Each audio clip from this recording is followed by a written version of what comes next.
when I think of digital transformation, I typically think of businesses that are doing something fairly traditional, say making sneakers, and transforming their business by the adoption of digital technology, whether it's cloud computing or AI or mobile devices. Lots of companies are doing this, and more we see traditional industries are weaving digital technology into the very fabric of how they run their business. And clearly, as you do that, you end up with a lot of data that's really critical that you have to secure. So that's kind of the thrust of what I want to talk about today. So I want to argue that we have a problem of architecture.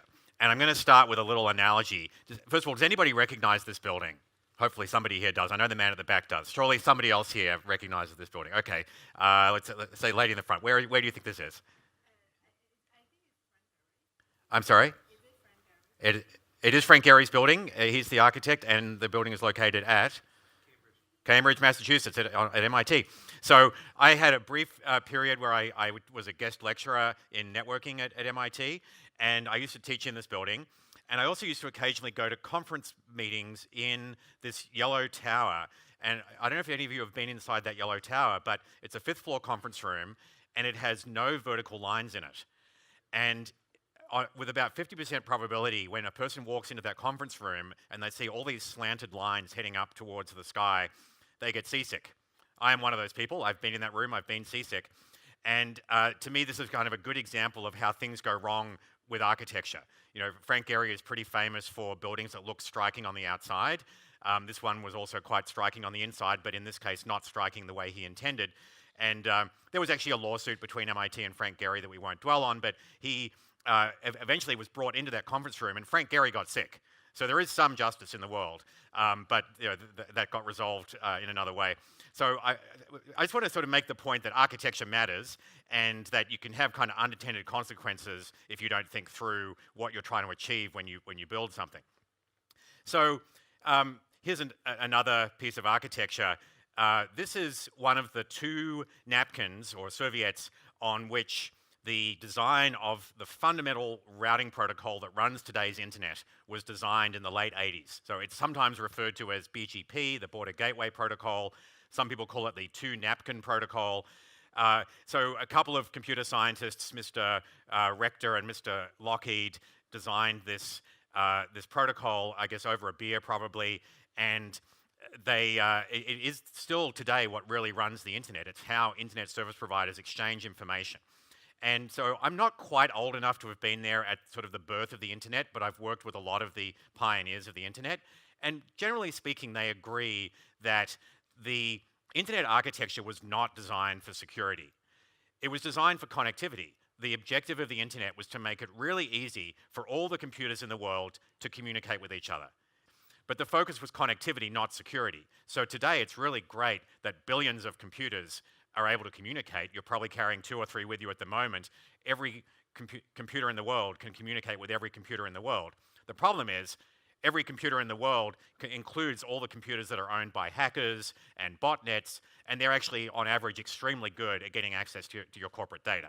And so we have a problem of security because the architecture of the internet was focused on something else. It was focused on connectivity. So this is a very typical security talk slide. I'll go through it quickly. So the growth in IT spending is fairly low these days. It's going along at about 4.5% per year, but people are spending much more on security. It's been going up about 10% per year, and the only thing going up faster than spending on security is the losses due to security breaches. So this is clearly a game where things aren't working right when you're spending more and getting effectively less back in return. But, by the way, a typical security talk goes like this. The sky is falling, I will fix it for you. I'm going to try not to give that talk today, but excuse me if I veer into that territory. So this is one of the problems with the security landscape today.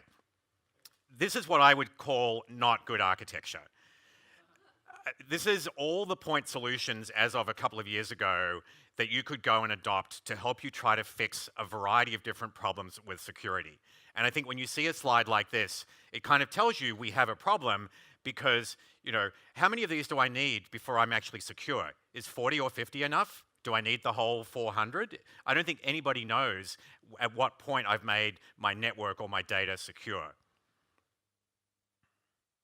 So we have a problem of architecture, and it's really an architectural gap between the things that we care about and the things that we can control. And I'll give you a favorite example here. So all the breaches you've heard about over the last 5 years typically involve the loss of some sensitive data.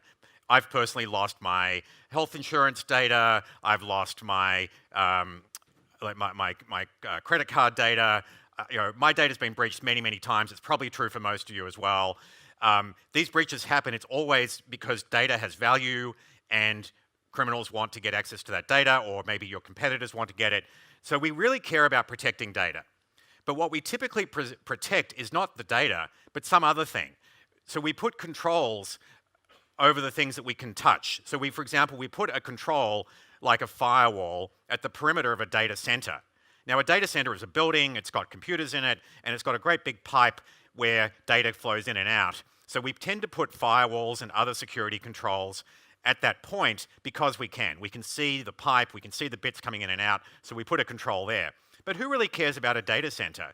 It's just a building. Your data doesn't even necessarily live in the data center. It might be on your phone, it might be up in the cloud. So we're putting the controls where we can, not where we should. And this is the architectural gap. So we live in this world where so much stuff is in the cloud, and a lot of people think of clouds as a security problem, but I want to argue that clouds can actually make us more secure.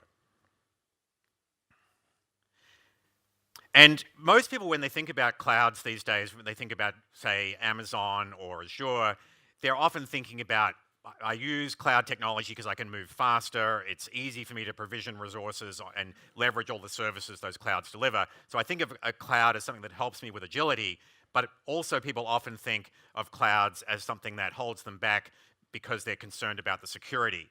And so they're afraid to move into the cloud. Well, they want to be more agile, but they're afraid of the security. I want to argue that we can actually have both. We can be more agile and more secure by leveraging cloud technology appropriately. And this is kind of the point of this Gartner quote where they're saying, yeah, you have to move fast, you have to innovate or die, but you also have to pay attention to security while you do that. And what I will try to persuade you in the next 7 minutes or so is that we actually have the technology to have our cake and eat it too.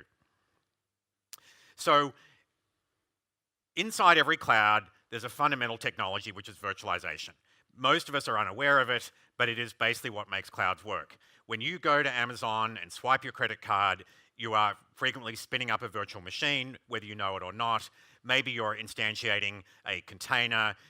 There's various different types of software virtualization, but this happens without you even realizing it.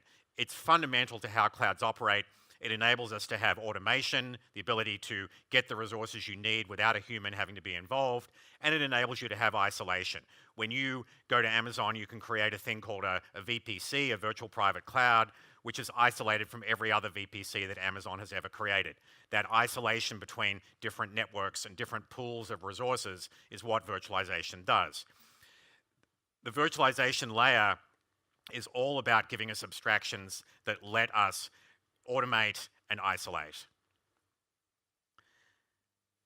And I'm going to come back to the virtualization layer and how it helps us in a moment, but there's a whole bunch of things that we should be doing in security, and I just want to list these as these are basic things that a lot of companies still don't do. So for example, one of the recent famous compromises of corporate data that was widely reported happened because they weren't doing patching. They knew they had vulnerable machines, they didn't keep them up to date. So patching is kind of basic. Other things like encryption, multi-factor authentication are also basic. I'm going to talk a little bit about the first two here, least privilege and microsegmentation. So least privilege is a really old idea. In fact, Professor Jerry Saltzer from MIT in 1975 co-authored a paper with Dave Schrader on this idea of least privilege, and it's a really obvious idea when you hear it. It's that every system or user should only get access to the things it needs to do its job. seems incredibly obvious, right? Why would you ever give anybody access to anything they don't need to do their job?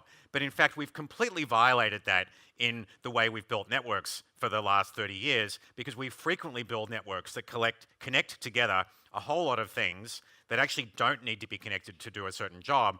It was just convenient to connect them together. A typical data center might have thousands of machines that can communicate with each other, even though they don't need that to do their job. There's lots of other examples I could give you. So this principle of least privilege, which seems so obvious, has in fact been ignored way too often in the last 30 years. So this idea that the cloud can make us more secure comes down to rethinking the architecture of how we build data centers, how we build networks, how we build the systems that hold our data. And what we can actually do is start to build inherently secure infrastructure. And I don't have time to give you all the details here, but I'll give you a couple of quick examples. When we store data on disk, it would be more secure if we encrypted it. Unfortunately, it's really painful to encrypt data on disk, or it used to be. Turns out these days it's actually not that hard. You can do it mostly in software. You can automate the key management to make that less painful. So we can actually get to a point where encrypting all your data becomes something you do by default, so that you can actually get more secure just by doing nothing. You just say, I click the box, I get encryption, I'm more secure. I'm going to give you another example in the networking area. Remember that I said we had to secure what matters. So we have to focus on the things that matter, which are typically the applications and the data. Once we have identified those things that we care about, we can establish a least privilege boundary around those to say, I'm going to protect this thing that I care about. It's not going to be a perimeter firewall protecting an entire data center. It's going to be a much more tightly defined boundary that I can create in software around the stuff that I actually care about. And then once I've done that, I can apply more precise security controls just to the thing I'm trying to protect. For example, just a particular collection of data. So let me give you an example from the networking space. You probably all know something about compute virtualization. I'm going to guess most of you know less about network virtualization. It's the field I've worked in for the last 6 years. Network virtualization makes it really easy to create well-defined, isolated virtual networks in software. It's roughly what happens when Amazon creates a virtual private cloud for you. They are creating a virtual network with a bunch of virtual machines in it.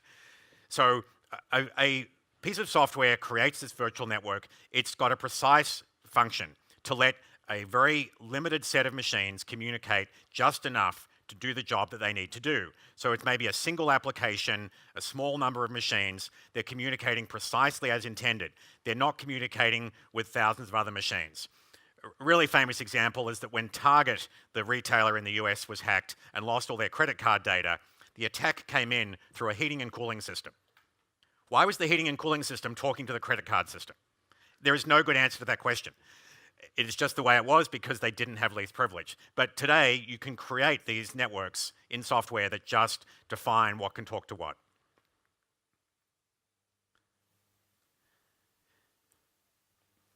So I want to close by suggesting that the way we've approached security in the past has been upside down. We've mostly treated security as a process of trying to find a needle in a haystack, where there's all these bad things out there. Last time I checked, there were 27 million different strains of malware roaming the universe. That's almost certainly an out-of-date number by now.